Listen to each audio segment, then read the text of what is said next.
Hello mga idol, welcome sa vlog natin. Nandito tayo ngayon sa Al Wakrah mga idol, sa Qatar.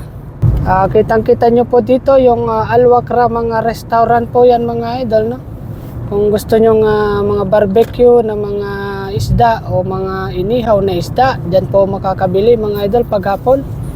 Ayan, so binabaybay po natin ngayon ang Al Wakrah mga lodi. Ayan,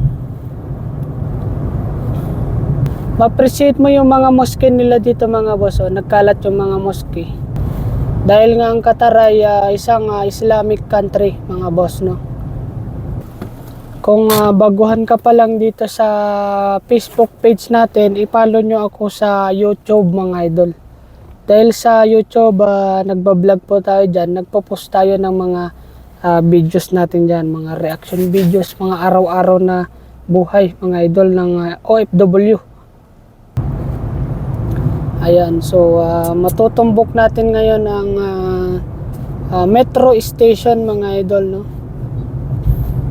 Yung train station nila rito. Napakaganda.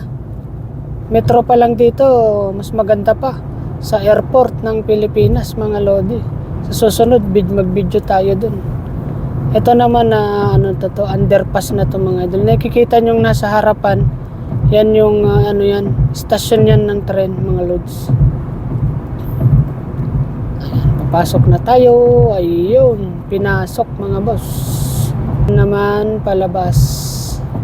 So katapat natin yung metro station nila rito mga boss, magkabilaan yan. Yan yung tren nila yung nasa kaliwa. So papunta tayo, yung kalsada na to ay papunta ng Doha, Qatar mga boss. Ayan. Kaya kung nagbabalak ka na mag-abroad dito ka sa Qatar mga idol, masasabi ko ang Qatar ay safe na safe ang Qatar mga lodi. At saka malinis, disiplinado mga tao, safe na safe ka dito. At saka medyo mas professional mga tao rito, mababait. Compared sa Saudi, nung nagaling akong Saudi, medyo doon sa Saudi mga idol, medyo delikado mga tao doon. Hindi naman sa pero as per may experience lang mga lodi. Ayan, tignan nyo yung tren nila mga lodi. Yung mga network, mga metro station ulit yan mga idol. Ayan. Ang ganda, diba? Lalaki na mga structure nila. Ayan.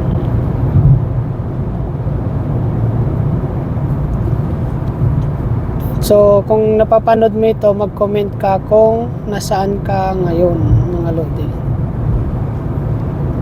kung saan nakaabot ang ating video mga lodi.